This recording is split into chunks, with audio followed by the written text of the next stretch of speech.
వా యాడికి మామ భయంకరంగా బయలుదేరేస్తున్నావా? ఆవులు మేపేదానికే. ఆవులు మేపేదానికే? దానికి దేనికి మామ ఈ విధంగా బయలుదేరున్నావా? ఆవులు మేపే దగ్గరికి ఒక అమ్మాయి వస్తున్నది.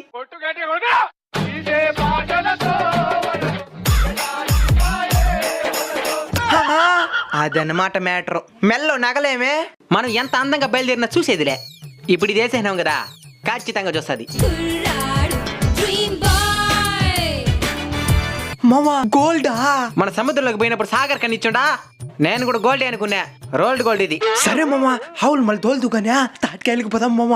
ఇప్పుడు దానికి పోకపోతే ఏమవుతుంది? తాటికాయలు సెట్లోనే ఉండిపోతాయి. చెట్లోనే ఉంటే ఏమవుతుంది? దేనికి పనికి రాకుండా ముదిరిపోతాయి నీలాగా. మణి తాటికాయలకు పోతున్నారంటనా? ఇప్పుడే అనుకుంటా ఉన్నాము, ఇంత లోపల నీకేట తెలిసిపోయిందిరా? రే నేను కూడా వచ్చి తాటికాయలు తింటాను రా. సెట్